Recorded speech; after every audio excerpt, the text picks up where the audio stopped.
Podcasters Roundtable round 110. Are you ignoring half of your audience? It's really half of your potential audience. And that's just part of the headline from one of the stories we're going to get into. So we have stories. We're going to dig into them.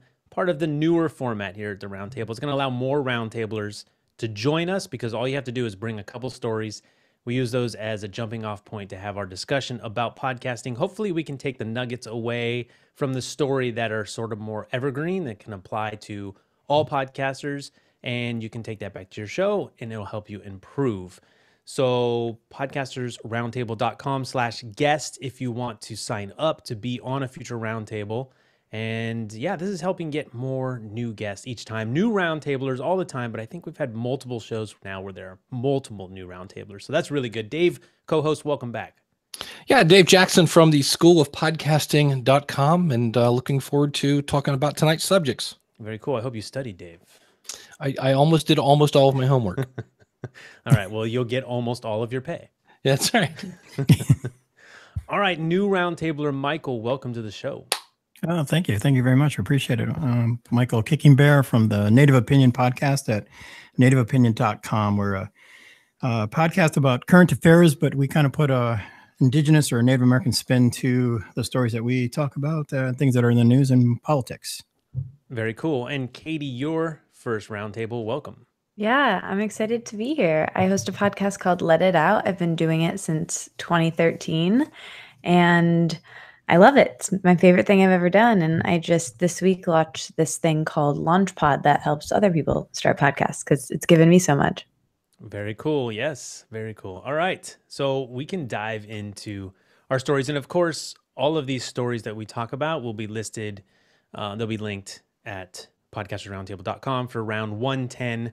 And I always try to start with the sort of title that I gave the round. So I think that story's important, but I also don't want to leave people hanging around going, what the heck are you talking about? Seems like clickbait. Yeah, you're right. You got to wait to the whole round till you get to that part. But we're going to start off with, what was it? Where did I pull that from?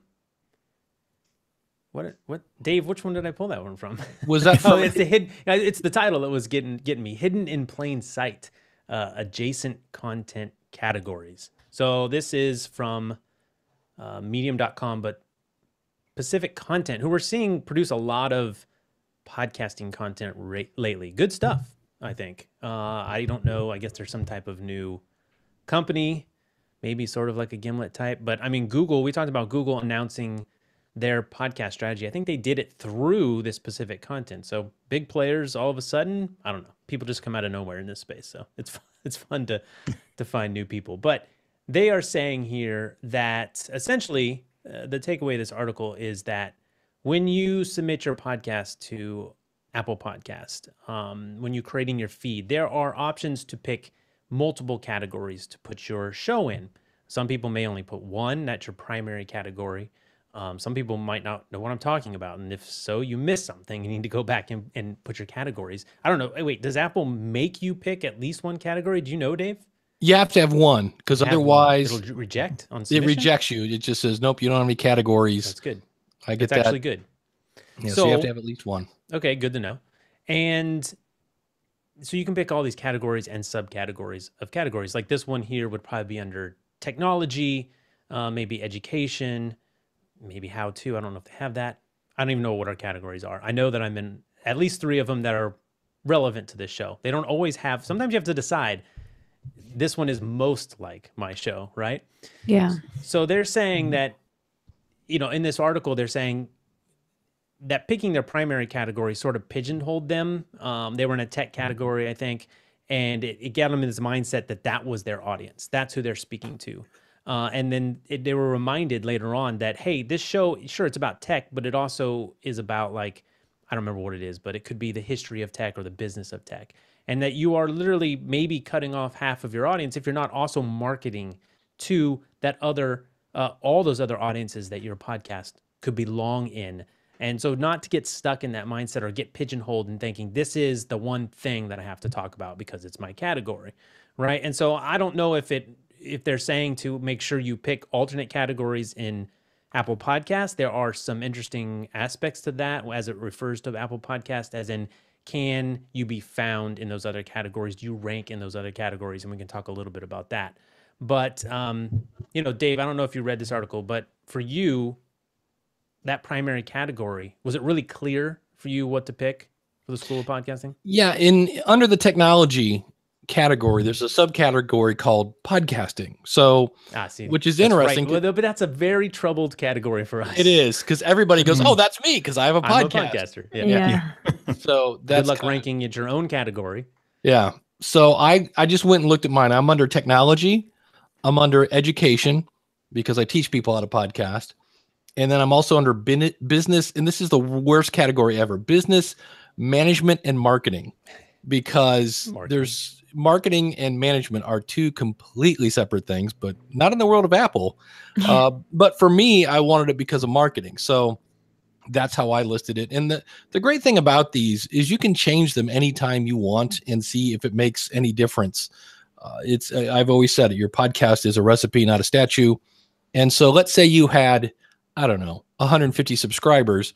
Well, that might make you rank at, X amount in this category. Now you're a big fish in a small pond, or maybe you're a small fish in a huge pond, and you're not getting into, because I believe, at least in the iTunes desktop software, when you say see all in this category, it shows you 300. Well, there's 400,000, shows in iTunes. It's weird because you have to think about what to call it. I'm talking about the desktop version, so it's iTunes, doggone it. But you might go into, I don't know, some other category that now I've got 150 subscribers. Now I'm a big fish in a smaller pond. So, and that kind of goes back to the whole thing of how do people find your podcast? That's the big thing. When I saw this article, I'm like, because I've had people really freak out about categories.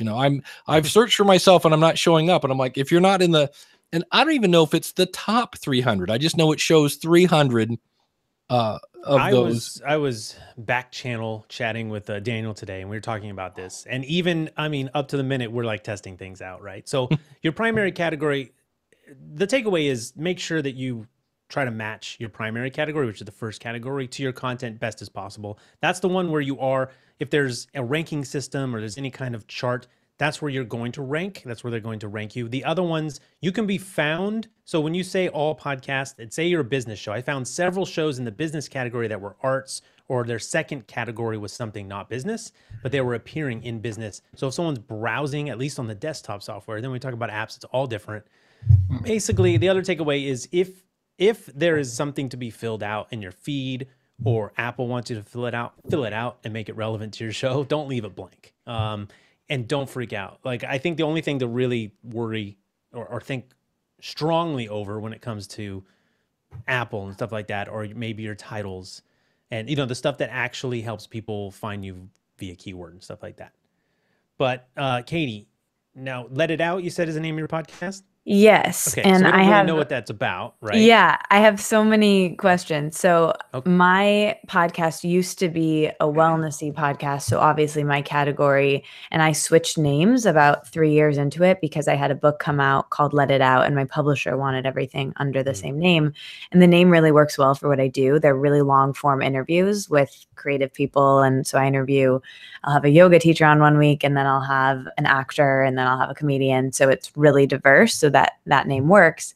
And then in the title, I have little lines, and then, talks about each of the categories. But I've gone between, now my main category is society and culture, personal journals. And then, you can choose 3 more. So my question for you guys is, what do those second 2 down? Do they even matter? Because I've played around with them all the time, because I've put myself back into the health and wellness category because I used to be there, and sometimes that fits. And also, like, does it matter if we're changing them around? Would that hurt the ranking? Because a lot of the times I'm in the top 100 on the app, and then sometimes I'm number 70, and then sometimes I'm higher, and then sometimes I'm not even in it on the app. So I'd love to know from you guys what you think.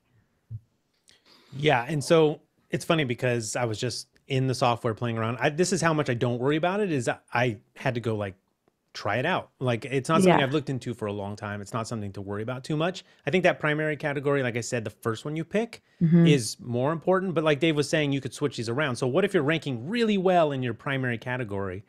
I probably wouldn't mess with it. If you're not, if you think that your subscribers, your downloads are at a place where you think that maybe you should be appearing in those sort of charts in iTunes, but you're not showing up, maybe you're not hitting the relevant category, you can switch the primary. But if you're doing really well, it's kind of one of those things, like if it's not broke.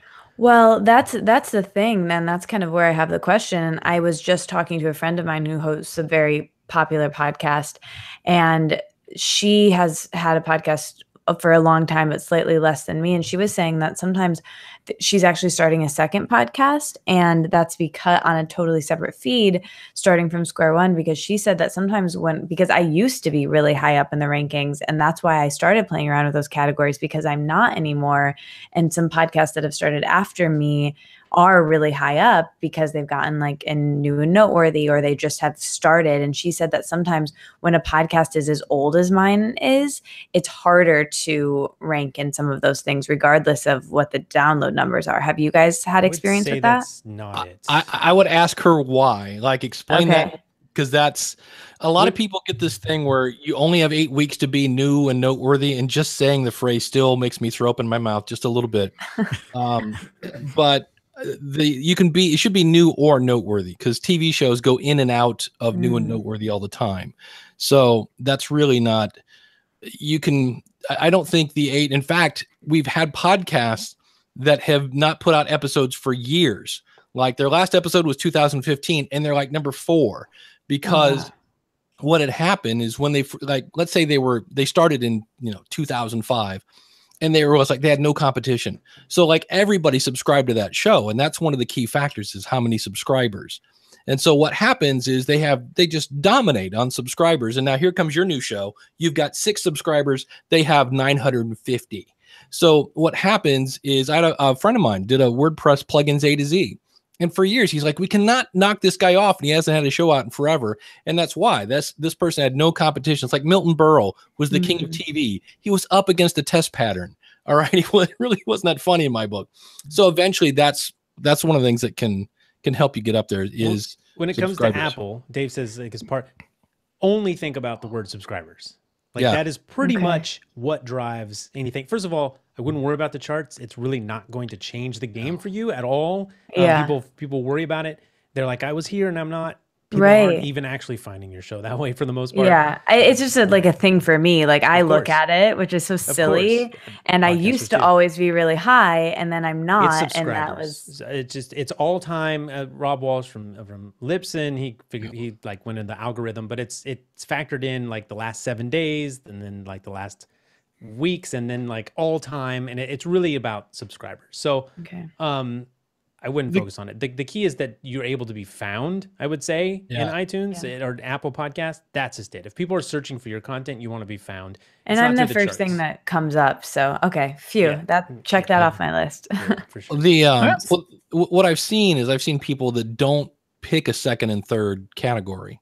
If you're using Libsyn or PowerPress or whatever. And I'm like, pick something, because the only thing it could do is help.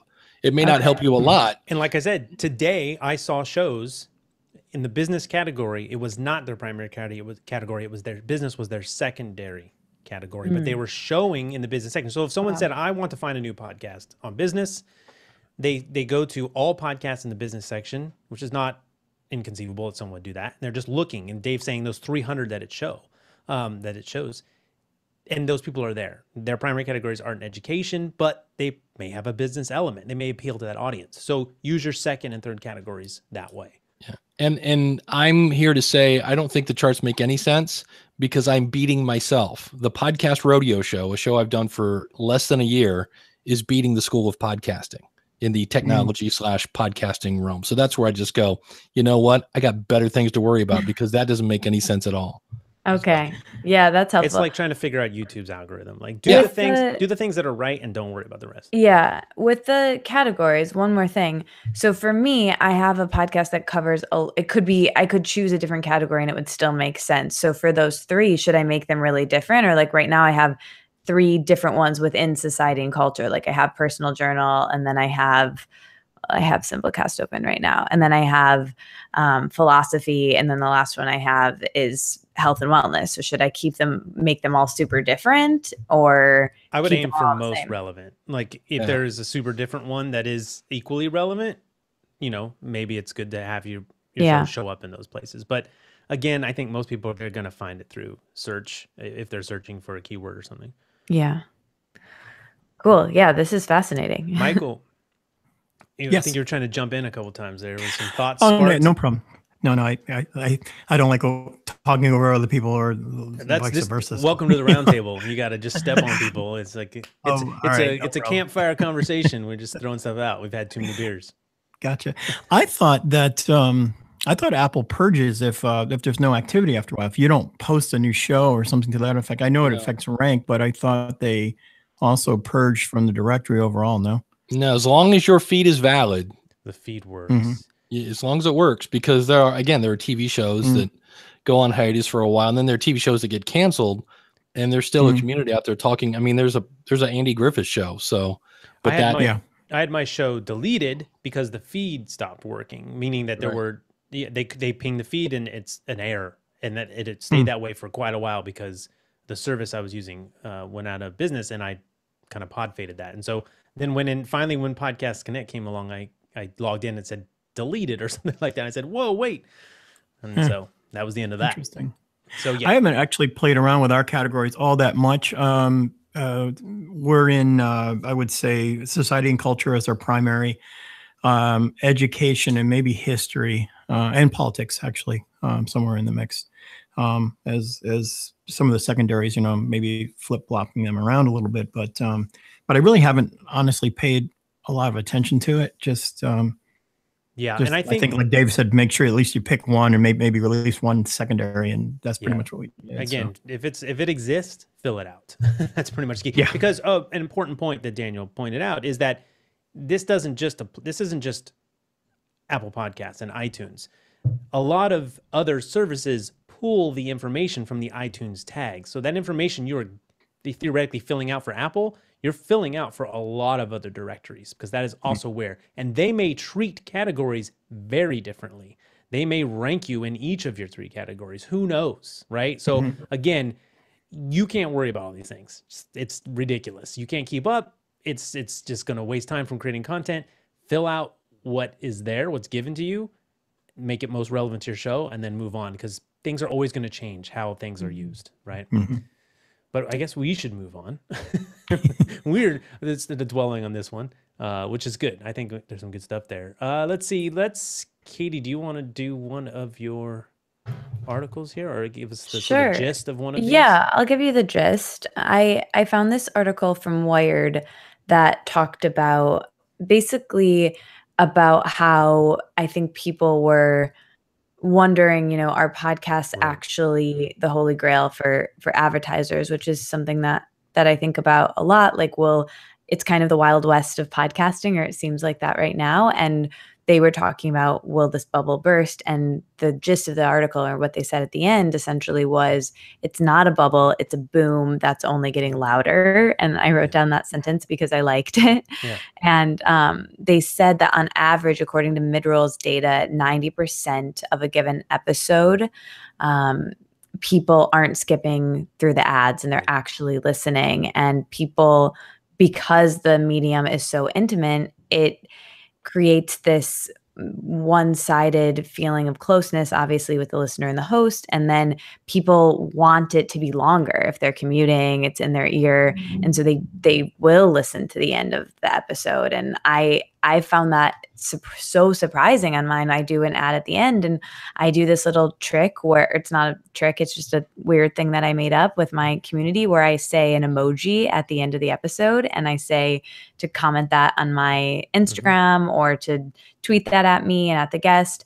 And I always like kind of make a joke, like, if you're still listening to me rambling right now after the ads, and I'm always a little bit shocked that people always send me the emoji. It's like a secret code. And I guess it's not just my podcast, and it hopefully isn't going away. Have you guys experienced that?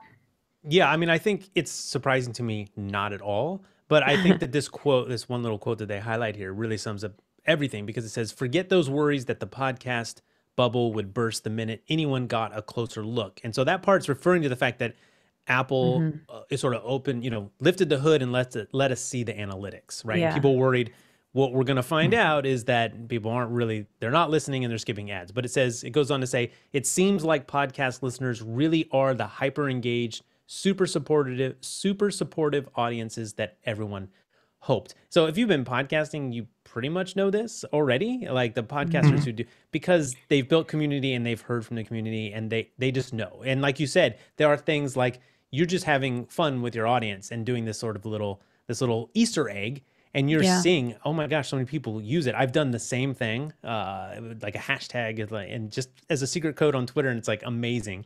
And, it's not a surprise, because you're giving valuable content that's highly targeted to typically a niche audience, right? So no surprise. And ads typically these days have been host read ads. So they're not, and they're fun. They're not traditional ads always. So yeah, none of that is a surprise. And yeah, it's great news. I mean, it's always nice to have the research to back up, what you think. And this will help, obviously, with advertisers.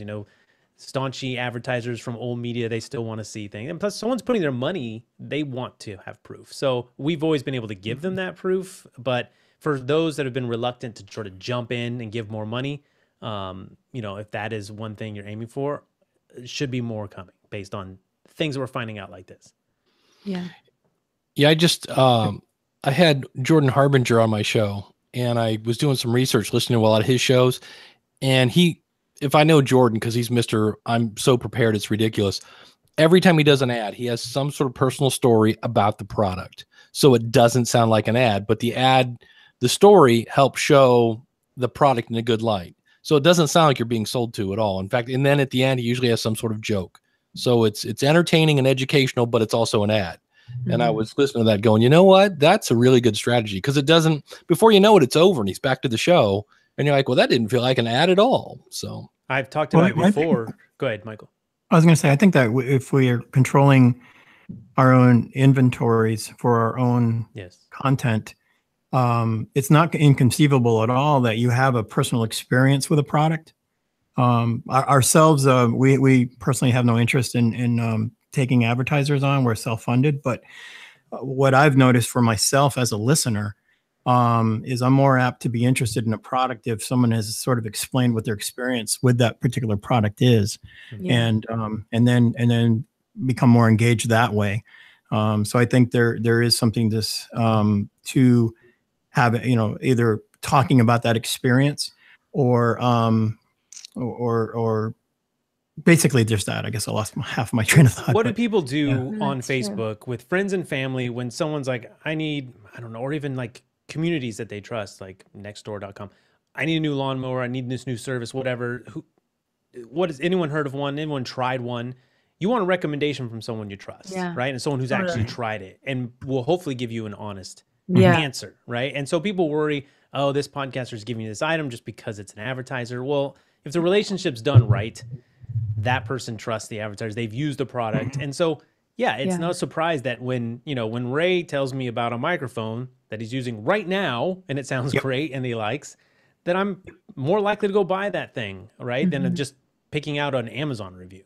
It's even more important, I think, in service. Like, so if you use a particular service, then and the experience has been great. Yeah, I think that's valid as well. Yeah. Well, I remember the time for a while, Gary Vaynerchuk was all over Snapchat. Like, this is going to be the next big thing. It's awesome. And I learned about it from some 14-year-old girls in an airport, and I love it. And it's great. This is the new wave. You should be on Snapchat. You should be on Snapchat. And then like a month later, it turns out, oh yeah, I'm also an investor in Snapchat. I'm like, oh, well, that explains a whole lot, like why you're so into Snapchat. Yeah, basically shoot yourself in the foot. Yeah, that's what I was like. You should have said that up front, buddy. Yeah, there's a slight difference there, because I consume Gary V. His whole thing is just give, and then ask once in a while, right? But I trust Gary V's opinion. Gary's usually right, and when he says that this app is like a thing, he's usually right, and he has a track record to prove it. Right now he's all about Instagram, and he's definitely right there, and he wasn't wrong about Snapchat.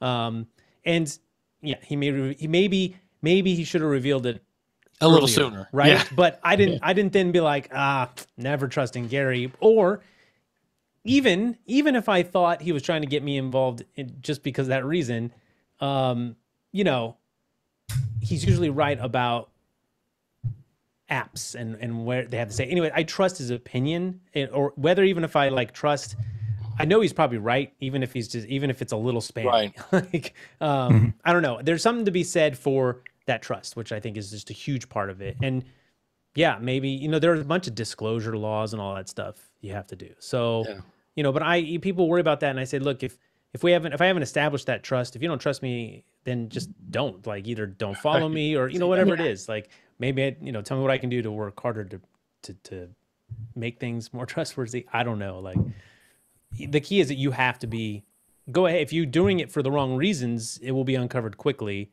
and you will lose that audience. So it's to each his own. Yeah. I mean, this podcast that I'm wearing right here on my t-shirt that I happen to work on, we do live shows in front of 3,000 people, and it's a live show, and they don't record ads during the live show. In fact, we used to record ads. We record ads backstage before the show because they were that timely. And we'd go out, and the audience somewhere along the way would start to scream, do an ad, do the ads, where are the ads? We want the ads. It was crazy because the ads are so funny. They take such license with the sponsors, and it works really well. And so the audience is literally begging for the ads just because it's really essentially almost as good as the content. So, you know, if you integrate it right, it's less of an ad. It's less of an ad. It can be entertainment too. Yeah. So I'm not surprised by that at all, that article. It's like Yelp. Like, we like Yelp. We like Foursquare. Like, before I go to a restaurant, I want to know what other people think of it before I do anything. So I find out most of the things that I like from podcasts, or if I want something, I research it before I get it. So it's oftentimes how we find other podcasts too. We totally hear another podcast on a show we like already. You're like, oh, well, if they like it, they say it's really good, I'll go check it out. Yeah. Because you're already talking to people who like stuff that most of the time you like as well. Yeah. Cool. Michael, tackle one of these stories? Yeah, I thought I'd take a look at the announcement of Pocket Casts being acquired. My favorite podcasting app. Yeah, it is. And it says here, I'll just read like the first couple sentences. Pocket Casts, which is an iOS, Android, and desktop app, has been purchased by Combined Public Radio Group of WNYC, NPR, WBEZ, and This American Life. It says the team announced on their blog that they are all joining the new venture, and the ethos behind it will not change. And I guess for me, I'm not a Pocket Cast user, but I often wonder or get concerned sometimes when there's buyouts in the space, and I know it happens. You know, but in particular with a piece of technology that you get accustomed to, and quite frankly, a corporate giant comes in and screws it up. Yeah. What do you do? Where does that kind of leave us? I mean, I think people worry about that with Skype sometimes, to some degree, that we as podcasters rely on it so heavily. Well, that happened. It becomes Microsoft unusable? bought it. Right. It wasn't Microsoft product until maybe, I don't know, was it 5, 6, 7 years ago? Yeah. And and I can't say it's gotten better. But that's the thing. But it's Skype, so we deal with Skype. And there are so many alternatives, but we won't get into that conversation. But yeah.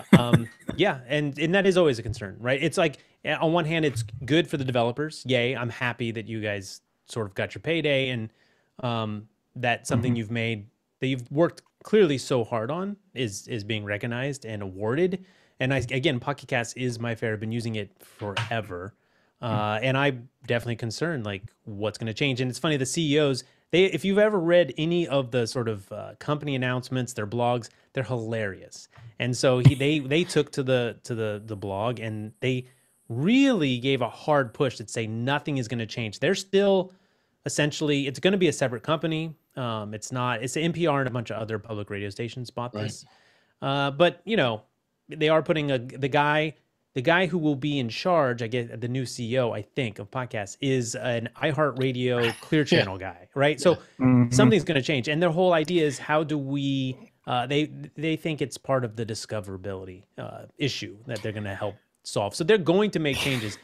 They're also hinting at monetization for podcasters. So there's probably going to be some kind of ad structure, like a like an AdSense type thing. So something's going to change. They assure us that the essential text can remain the same. But you know what? For me, I love it, but there are so many good alternatives. I'm not concerned. If they screw it up, I'm out of there, right? And they know that, and they've announced that. They know that there's so much competition in that space that they have to sort of stay true to what they've built. Yeah, they have a whole bunch of things on their website where it's like, OMG, this is going to change. OMG, this is, and they finally say, going forward, things are going to be different. We'll be moving faster. We'll be more ambitious in the things we do. And we'll have some amazing insights from the top podcast producers in the world to help guide our future. I mean, if you're not excited by that, then you're just not hooked up right, is what they say. So we'll see. I'm with you. It's like we got a bunch of radio guys behind the scenes now. It'll be interesting to see. Yeah. The funny part is they're almost like they're the second biggest app behind Apple Podcast, and that accounts for about 2% of consumption. Yeah. Compared to Apple's like 70-something%. I mean, so in context, it's still a large number, but no app is close. Yeah. Right. Choice is good. I mean, in my specific case, the discoverability is not the reason I'm using my particular app. I use Downcast personally, and honestly, here's the reason why. It's the only app that I know of where I can swipe across the screen and fast forward. And if you're driving, that appeals to me. But that's the only reason. That's the only reason I stay with it. It doesn't get updated a whole lot, and that type of thing. But the other reason I think possibly in terms of Pocket Casts, maybe this conglomerate didn't want to have to sink a bunch of money into developing a new app, and so they look at the popularity of one and say, hey, you know what, we want that, and boom, they're buying tech, they're buying a built-in audience, they're buying a lot of things. Right. What's the thing I thought was so weird about it? NPR has their own app. Then there's Radio Public radio only, and so this captures all podcasts. Interesting, because then there's Radio Public, and there's a bunch of other ones. I'll say Hot Pod's take on it was pretty good. He had some good insights into. He's good at thinking, why might this be happening? So you can always check out Hot Pod, yeah, for sure. Katie, what's your favorite? What app do you use to listen to podcasts? I've gone back and forth on so many, but sometimes I just use the actual Apple for sure. podcast app. Most people do. Numbers show that most people do. And I will jump to Overcast if they screw up Pocket Cast. That's what I'm saying. I've used that before too. Oh, I love Overcast. That's my baby. Speaking of numbers, Dave, we have an article here from Roundtabler Colin. Do you want to jump into that a little bit? Podcasting gear stats in 2018. Yes, this was interesting, and we have proof of it. Katie's using the #1 microphone. That is. Let me throw this into the chat. The Price is Right. Yeah, somebody throw that into the chat room. But yeah, Colin Gray over at thepodcasthost.com, really nice guy from Scotland, did some sort of review, some sort of survey. I'm not sure how many people. 200, I think. 200 people, I think, took a survey, and the #1 manufacturer for microphones is Blue, followed by Other. I was surprised that #2 was Other. But then there's Rode Audio. I really thought Audio Technica would be up there. Audio Technica is #4. It's because our bubble. We live in a bubble, Dave. That's it. And then you got Samson, Zoom, Shure, Behringer, iPhone is in there, AKG, Logitech, iRig, the Yeti and the Snowball are the #1 and 2 spot. And the Yeti is like double the next closest. Well, that's the interesting thing. We know that. Heil is not on that list. Yeah, not surprising at all. I mean, it's not really surprising when it comes to. Again, this is a podcasting rank. Outside, you got to go outside of the people who listen to this show, who would listen to this show, which is almost just such a tiny fraction of podcasters, right? I mean, I'm talking to a Shure that's 10 years old. Yeah, it sounds great. I mean, you got to factor in where most people learn how to podcast, where most people get their information from, and it's just from like probably Googling something. And the Yeti, of course, is going to rank. It's in some of the more popular podcasting tutorials, whether they're right or not, it doesn't matter. But we could, the thing is, Katie sounds fantastic, right? And someone even just said that in the chat. Katie sounds great on a Blue Yeti. That's the mic my co-host uses as well. It's all about knowing how to use the microphone. What do you guys recommend? I like the mic I'm using right now, the ATR 2100 or the Electro Voice RE320 are my top two. But what happens with your microphone, Katie, is because of the way it's made, they'll set it on a desk, and because you're fairly close to it, but people will talk and they'll be maybe a foot and a half. They'll have it set to pick up omnidirectional, like everything. Where I think you probably have your setup just to pick up what's right in front of it, and so people end up sounding. I can smell one as soon as I turn on. I'm like, Blue Yeti, 3 feet away, set on because it just sounds like they're in a tunnel or the bathroom. So you got to know, like, select the right polar pattern, get close enough, maybe pop filter if you need it, if you're that close. You know, Katie, right now, if you hit your elbow on the desk, do that. You'll see that. You'll pick it up because the stand is on the desk. You see a lot of us here, all the rest of us have boom arms. That's just to get away from that issue. But I mean, if you literally go back to probably, I don't know, round 107 or 106, you'll see a different mic in front of me. Like I'm changing it up all the time. I'm using a shotgun mic. Typically, this is a for video type microphone. It may never leave this boom arm. I absolutely love it for podcasting. So it's about polar pattern and just knowing how to use your microphone most of the time. Yeah, my co-host uses that mic. He uses it on a table. It does kind of drive me nuts because every time it gets bumped, you can hear it. It also has a switch on it that's extraordinarily loud. So when he wants to mute it, you know, I can hear it. Just makes this really loud. Yeah. I can make an example. Noise. I can give you. There you go. Yeah, and again, it's just about knowledge. Know your gear, right? Know the limitations and how to get around them. I mean, Katie, you could put like a mouse. That's funny. Even putting like a mouse pad underneath the Blue Yeti would create some type of barrier. I've done that with some of my microphones. Like, or even just a towel. If you're just aware of it, these things, you know, people rag on the Blue Yeti because they say it's extra sensitive. It's a condenser microphone. But again, it's about polar pattern. And condenser microphones they have a faster response to sound and audio and all this stuff, and they pick up more frequencies. In theory, they're a little bit more sensitive. But again, knowing your gear is what's going to help you produce good microphone. Outside of the $29 microphone, and there are actually some decent $29 microphones, but outside of picking one that's just really poorly built, you can get good audio from affordable gear. Yeah, but the number one mic was the Yeti, followed by the Snowball. That's SM58, ATR 2100, Samson Q2U, ATR 2020, which is I have that one too. That was my first real podcasting microphone. Awesome. Rode Procaster, Rode NT1, Zoom H1, which is interesting. That's just a portable recorder. A Rode Smart Lav, a smartphone, the Rode Podcaster, Shure SM7B, Rode Video Mic, Zoom H4, and an MXL 990. Yeah, and as far as recommendations go, I always tell people, ask me first, because I need to ask you questions about where you're recording, how you're recording, what you're recording, right? So it's always a depends type answer. I do a lot of video stuff. People want to know, what's the lens I should get? Well, what are you shooting? I mean, it always depends. And people, that answer sucks because you do just want, you're like, just give me the answer.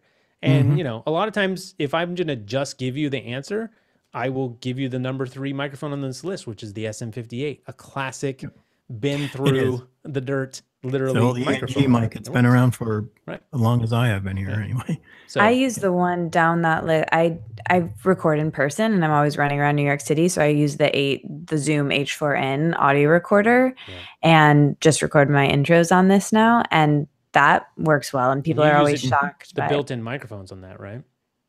Which are really good, but they're super. I mean, like I would say they're stereo microphones, first of all. I think you can set it to mono, but they're stereo microphones, so typically that's not for voice. But I have boomed it overhead and used it as a microphone. It sounds fantastic because they're stereo microphones built for, you know, picking up ambient sounds, and the condensers, they sound great, but they're very sensitive to like plosives and wind and stuff. So you just have to know those things. That's it. Yeah. Yep. Cool. Well, yeah, I don't know. And I don't know if this was, Dave, what did you say? The best part was dynamic versus condenser, and how a large people said, I don't know. Yeah. They don't say what the number is. Wait, I'm looking for that again.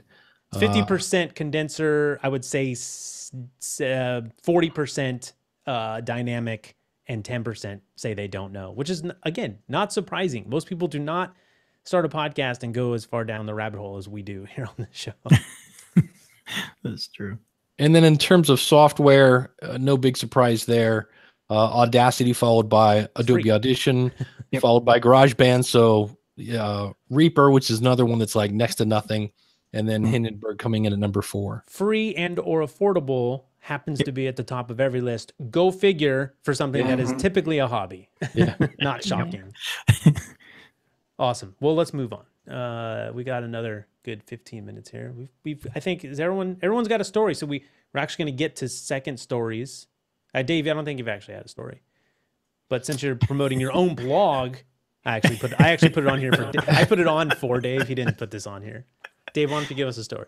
Well, it's just one of those things again that people like the bright, shiny, free thing.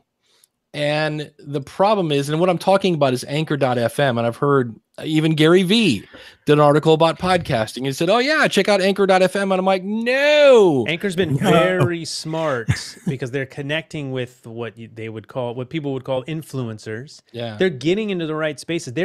I've noticed that Anchor has paid enough attention to realize that the biggest YouTubers, Gary Vee is 1,000,000% about podcasting. He thinks it's the biggest thing, and great. I mean, he's late to the game, but he's not really. It's still early. Fantastic. Now we have someone else who's highly influential, pushing into a new audience that didn't focus on podcasts before. Now they are, but every number one YouTuber is now starting a podcast in the last year, I would say. Well, definitely in 6 months. But Anchor knows this, and they're getting in, whether they're good or not. They're Right. getting to that crowd, and they're spreading like crazy. Well, who's Casey? What's his name? Casey Neistat. Yep. I understand. They Mike built his studio. Yeah. No, they went in. They're so smart. I mean, you want Casey Neistat promoting your product for sure. And this creates an issue. It goes right back to what we talked about trust, right, and promoting something. Anchor is potentially really bad. Like, I actually have loved Anchor through the years. I used to call Anchor the best app I'm not using. And it was when it was a different app. It was an app that you could just sort of record voice and people could respond in voice. It was amazing to get messages back from your audience. So people were following you.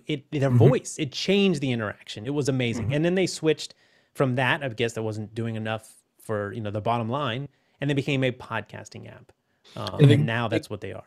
They keep changing their format, and over the years, they've raised over $15 million. They even have a thing now where they'll give you $1,000 for having the most listeners, or recording multiple people, and all sorts of other things. So they're burning through a lot of money. They're buying Casey a new studio, and I don't mind that. The thing I hate is all these articles. None of them point out the things they're doing that are really, like, they don't even hint them.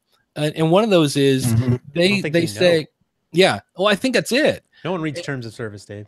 Well, not even that. I mean, that's a whole other thing. But the fact that they will, and they sound like they're going to do a favor for you. We will submit your show to iTunes for you. But they don't explain, oh, by the way, later when you want to see your iTunes stats, you can't because it's under our login.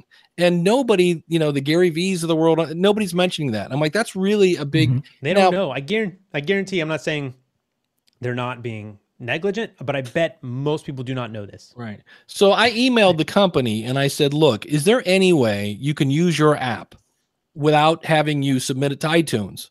I asked them that 3 times, and 3 times they would come back. And I finally said, it's a yes or no question. And they still wouldn't answer it, because the answer is no, you can't have a show over there unless you tell it to only show to your Anchor followers. In other words, the only people that can see you are on Anchor, and that's it, in the little Anchor bubble. Then you would, because basically you don't have an RSS feed at that point, which means you're really not a podcast. At that point, you might as well be, I forget the one walkie-talkie app. But the other thing I think Voxer. Yeah. So that's what it was when it started. Basically, was Voxer. Yeah. So the other thing I think it's a little weird about it is they say things again like, hey, we'll put you on Apple Podcasts, Google Play Music. And then they say Overcast, Pocket Casts. Well, here's the thing. Overcast and Pocket Casts pull from the back end of iTunes. Once you're in Apple Podcasts, you're in Overcast, you're in Pocket Cast. So when somebody says, hey, we'll help you get in there, that to me just shows they're clueless. Well, technically they're right, and they're trying to make it a feature, and clearly they're going after an audience that wants super easy. Like, I don't want to learn how to make an RSS. You're right. So they're being I think that they are promoting a feature that they don't really have, right? But they're being a little gray hat about it, but they're adding it as a thing. But it is true. I mean, they will get you in Pocket Cast. It's like saying, hey, if you buy this car, you get an AFM stereo and 100.7 will be on that. It's like they had nothing to do with that. Right. You know what I mean? I also think, I'm sorry. I was going to say, I also think that it's, they're going after first timers. Okay. They're definitely going after people that don't know the space at all, that have a message that they want to get out there. The other question I would have for them is, why are they updating their app twice a week? Well, because they're always coming up with a new feature so that they get more PR. Like now they have a thing where you can find a co-host, and now I'm waiting for it to turn into a dating app at any time now. Michael, when you say that though, I hear conspiracy theories. So what do you think is happening? No, not really. Why does that actually pique your? Why are you concerned about that? Well, I do wonder if it's kind of a strategy, because depending on what kind of a user you are, I mean, I'm sort of paranoid before I do updates, right?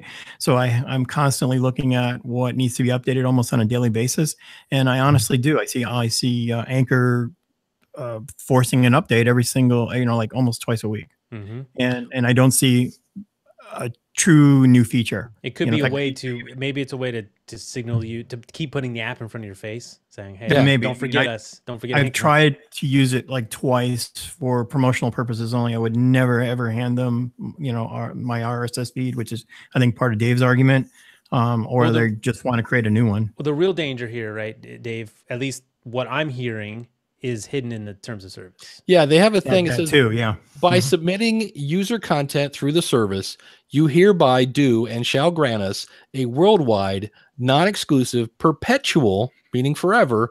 Yep. I hate this word. Irrevocable, royalty-free, fully paid, sub-licensable, and transferable license, meaning they can transfer your stuff to somebody else to use, edit, modify, including the right to create derivative works of, aggregate, reproduce, distribute, prepare derivative works of. Anybody asleep yet? Because I know when we get into legal speak. Display, perform, and otherwise fully exploit the user content in connection with the operation of the services. Being the right word, I think. Yeah. So, and it's one of those things where they're just basically saying, oh, by the way, when you put stuff on our platform, it's ours forever. When you cancel your account and leave, your podcast that you've done here at Anchor, it's ours. Yeah, they get to keep it after you leave and cancel your account. So it's dangerous, right? The only thing that's missing is like an evil voice, an evil laugh. The price of free and easy here is someone else owns your stuff, right? Yep. And they also have the same business model as SoundCloud, which is actually they have a worse model than SoundCloud, which is you can upload as much stuff as you want because apparently bandwidth and storage are free. Well, then if this truly is the thing, if they're dangerous in this way for ownership, don't worry, they won't last long, because we know that model. It's about 3 years usually is about the lifespan. And I know today, I mean, hand to God, I moved 3 people from Anchor today, and it's not fun because once you get the RSS over, now you have to go battle with, it takes about a week and a half to get your RSS stats onto your Apple ID. It's not impossible, but it's a couple of days every time you email Apple to say, hey, I need this. Then they email you back. Then you email them back. Okay, I did the thing. And then they email you back. So it takes about a week. Takeaway is like, go through a little bit of the upfront pain and do it right. Yeah, like, exactly. Always, we've talked about since the beginning. I think literally the very first roundtable was something like control of your show or something like that. And it's, own your stuff, man. You got to own your own stuff.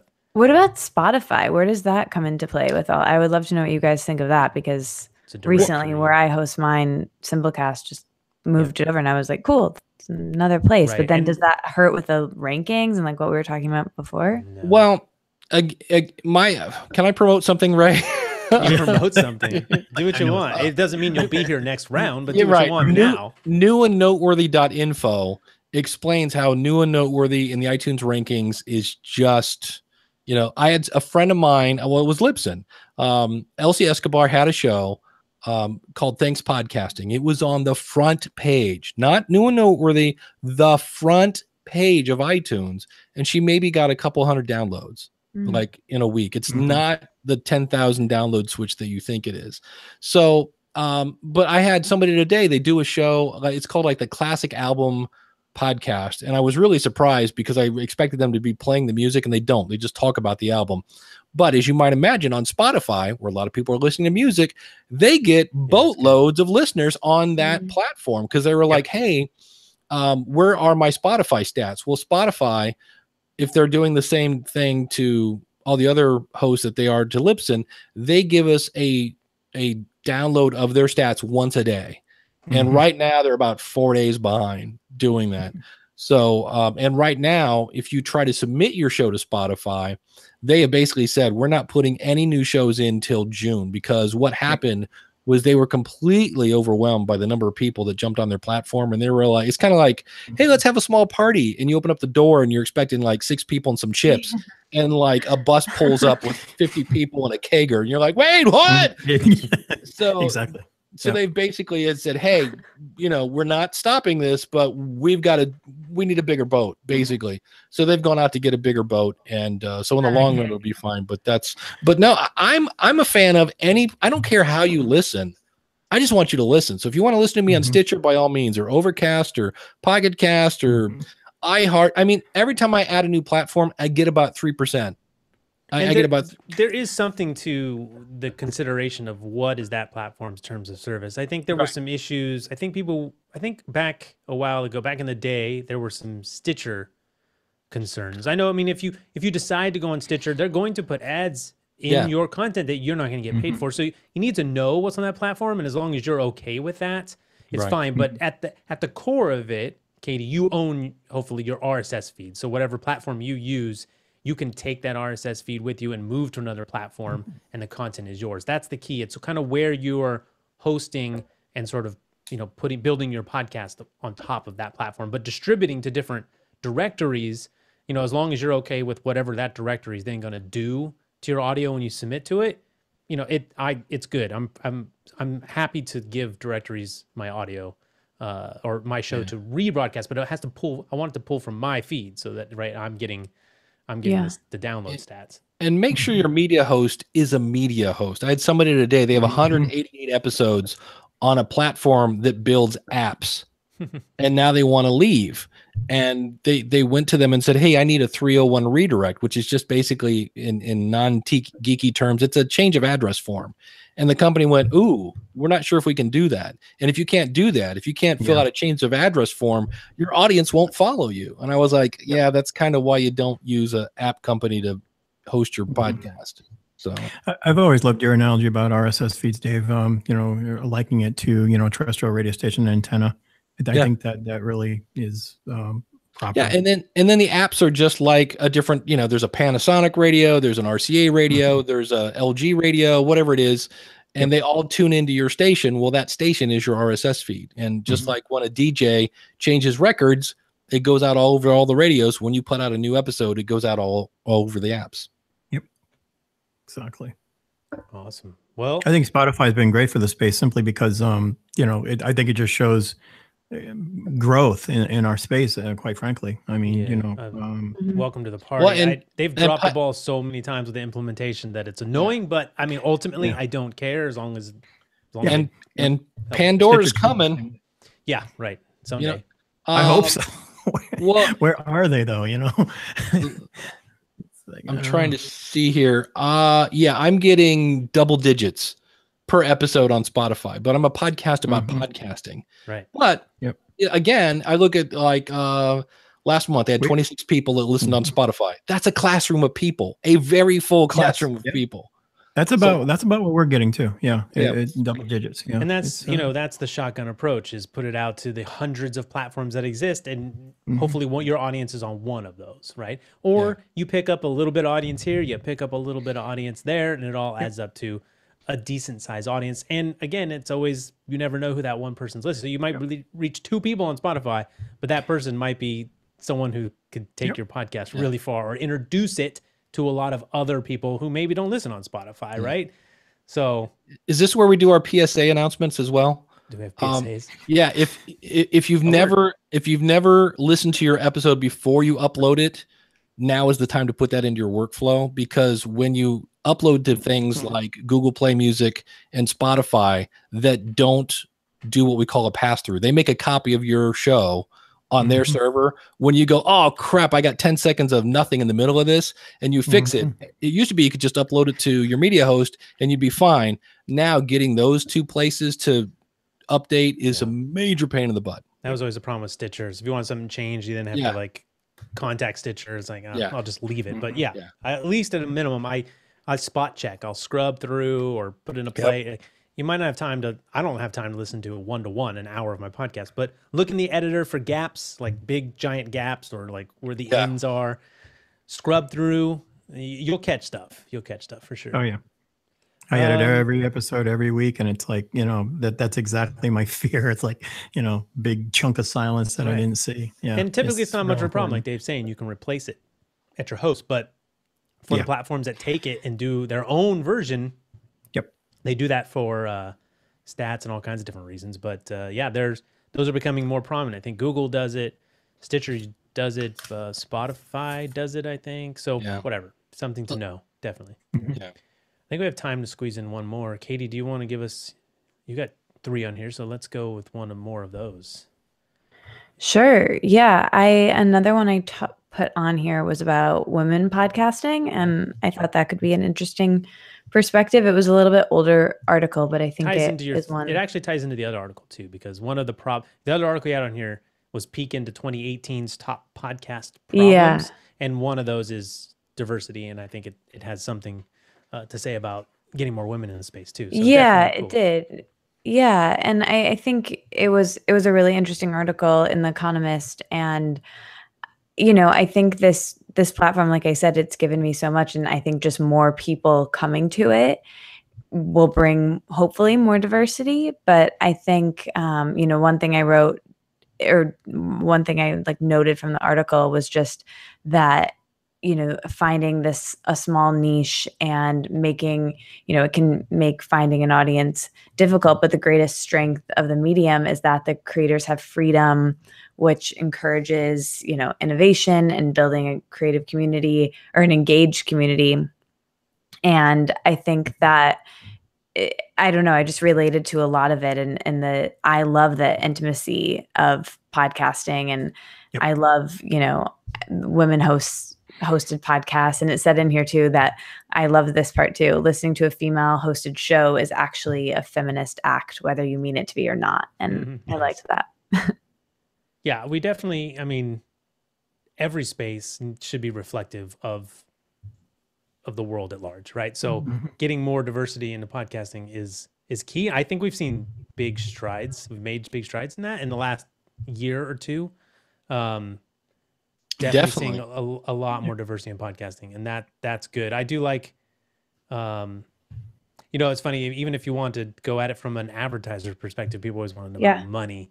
Oftentimes women make the purchasing decision in the household, right? So and, I have a daughter, and she loves baseball, but, sometimes she'll say, why isn't there many girl baseball players? And it's really heartbreaking to me, because I'm like, hopefully someday, because, you need to see people who are like you, you know what I mean, to actually believe that thing is attainable. And so it's attainable, but you definitely wish that we had more examples of that. So leading by example. So I think having, more women in podcasting, having that female voice along with other different ethnicities and races, everything you need. If, the goal of podcasts, or everyone wants, at least in this sort of space, podcasting to grow. And we are still, what is it, like, monthly listeners, I think, Americans, it's like 20% or something. It's a huge number, and it's sustainable. Like, you can actually build a business on top of it, but there's so much more room to grow, and you need to get out in front of every type of audience. You're not going to do that if you don't have people,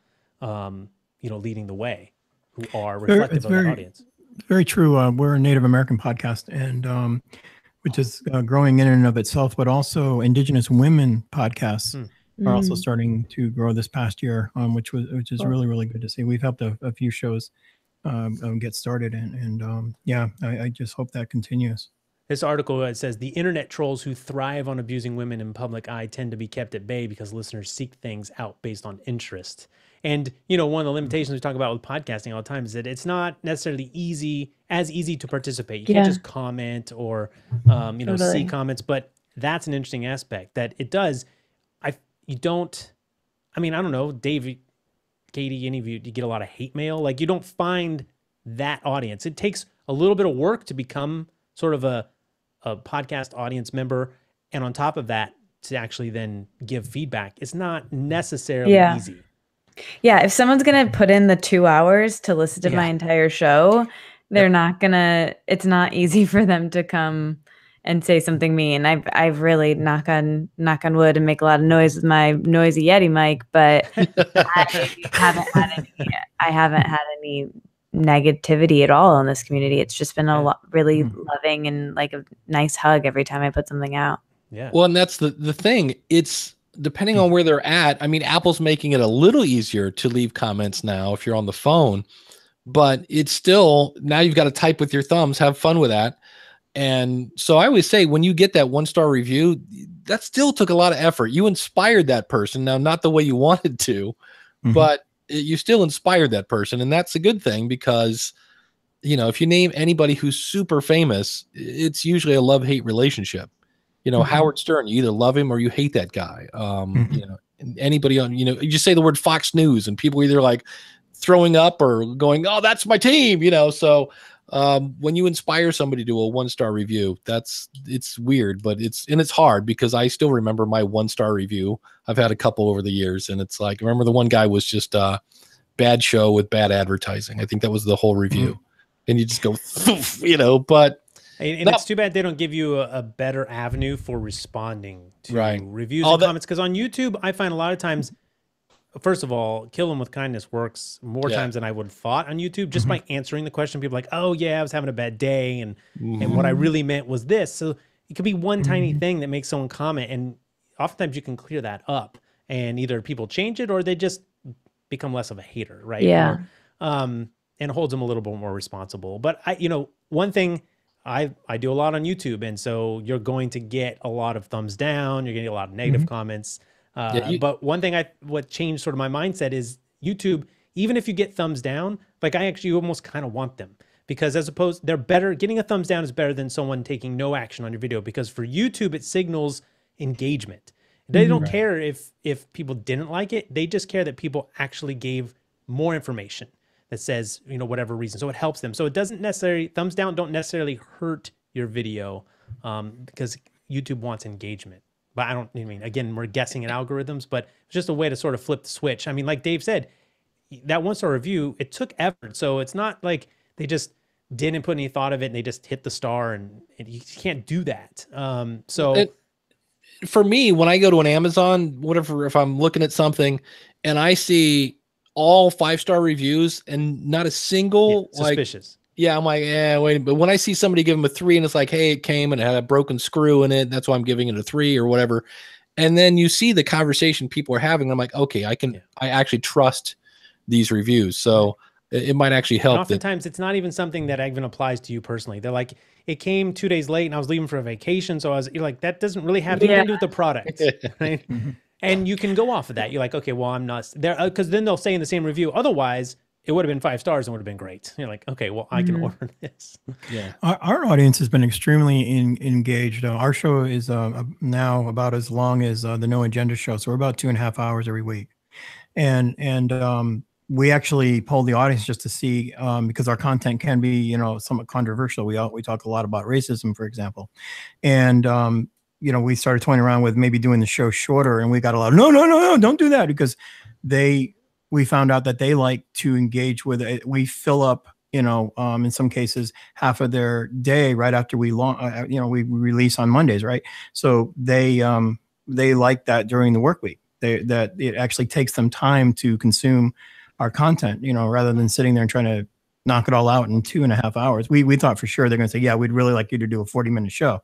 Yeah. And as it turns out, they really like the long form content, and they like the engagement of the type of content that we're delivering. So yeah, it's very, very, getting those reviews is very, very important, and it's good feedback too. Right. I mean, you know, in some cases it's hard to see the 1-star review, but try to take it as constructive, and maybe they did. And Dave, in your case, they wrote something, and maybe that episode did have bad audio, or maybe there's something you can do to improve the guest audio. I think I might have put an article in here. There's literal research now to support what I've been saying, that good audio is as important as good content, because you your guests will be discredited. People are held less trustworthy. This was about scientists. And as I've always said, make your guests look their best. So it's something they want to share. But anyways, so hopefully you can take it in context and build upon it. But definitely be careful about giving the squeaky wheel too much too much attention, right? Because oftentimes the silent majority will not have an issue that this person had. If you're seeing this review up again and again and again, then you have something to be fixed. Yep. But or also, it just may be that the people that are not your target audience for some reason keep finding your show. Right. And that's actually made me that made me think of something as Michael was talking about how his audience reacted. It's not a surprise because those are your subscribers. Anyone who would get in touch with you or who's engaged, they like the show. They've already said, I like the show the way it is. So a change, people don't like change. It's not surprising. The interesting question though is, well, if I did go to a half hour, would I then get could I grow this thing much more, right? So yes, maybe the community loves it, but I may hit this sort of ceiling of the community who wants a 2.5 hour show. So immediately you think, oh, good, I'm doing the right thing, and you are because you built a community. But then maybe there's a space to spin out a shorter form to reach out those people who do maybe actually turn off because they don't want it or they just don't have time. There could be something there. No, that's very true. And like Katie had said earlier, it's a commitment on their part to listen, right? So in our case, actually, I think for our next step, what we're actually considering now is, okay, do we go to, 2 shows a week, even if they are slightly shorter? But again, we don't want to make that move until we, in essence, poll or ask our audience, what they think about that. So yeah, they're exactly what you just said is so true. The one mistake I make, and I still laugh when I think about this, I once did an announcement, an audio poll of people. And I said, hey, and I had a link set up, go to this link and let me know if you think the show is too long. I did it at the end of the show. So anybody who thinks my show was too long was already gone. So everybody was like, I think it's perfectly fine. So it was one of those, I'm like, you know what? Nobody said it was too short. I'm like, you know why? Because anybody that thinks my show is too long has already tuned out. Yeah, there's always something to learn. Like hopefully we just learn from our own mistakes and move on. Don't delete the episode. Move on. Just do it better next time. But anyways, we'll leave it there. I know Dave, I think, actually has to run off to record another podcast. He's that popular. Yeah, I got about 5 minutes. That's all right. We're going to wrap up. Dave, thanks for joining us for another round. Well, thank you very much. Dave Jackson from the schoolofpodcasting.com. Awesome. And Michael, your first time. Hopefully you had a good time. Thanks for joining us. I did. Thank you very much. On your way out, give us that one podcast link that you want people to go to. Check out your show. Oh, just nativeopinion.com. And I would just want to thank all you guys and because I've learned a lot from all you guys. So very much. And thanks again. Yeah. Cool. Appreciate it. Thank you. We do it for you guys. People listening. Otherwise, Dave and I would just be on Skype talking to each other and we wouldn't record it. Katie, cool. Thanks so much for your first roundtable. Yeah, thank you so much. I'm excited. I learned so much today, and I'm so excited to dive into your archives and get to know all 3 of you more. This was a delight. Thanks for having me. Very cool. Where do you want people to go? Let It Out with me, Katie Dalebout. It sort of rhymes. What's the URL? KatieDalebout.com. And I'm just a quick Google away, my name. Cool. Yeah. I'm very curious. On the Let It Out show, what's the URL you send people to for? Does it have its own website or does it live on Katie? It lives on my name website, KatieDalebout.com. Yeah. Cool. That's always tricky too, right? When you have a good name, but then you have to figure out how do I send people to a place? Obviously, because letitout.com, if you can get that, kudos, but that'd be unlikely. Awesome. Yeah, I'm actually switching over. This is maybe like a boring aside, but I'm switching over to Let It Out. But I just did Let It Out with 3Ts.com. Okay. So that's what it will be soon. Right. Very cool. All right. Well, if anyone out there who is still listening, Katie, why don't you give us the secret emoji? Oh, okay. Let's do the lightning bolt because that's my favorite emoji. That's very cool. I don't think I've ever used. I love emojis. Oh, okay. Well, make it your homework this week to use it because it's a great one. What do we want? We want the lightning bolt in a tweet. Yeah, or in an Instagram. Where are you guys mostly? Cool. Yeah, I love Instagram. So just at Podcast Helper with the lightning bolts that you made it this far, and maybe a tip or what you like, doesn't matter. Just do the lightning bolt to at Podcast Helper. That'll be a lot of fun. I'm going to do it right now. Very cool. I love, like I said, emojis. Anytime you give me an opportunity to say less, surprising, say less, say more with less, whatever. I can't even say it. lightning bolt emoji. podcastersroundtable.com/guest. We'll get you on. See you for 111. Wave goodbye. We're out of here. Bye. Bye.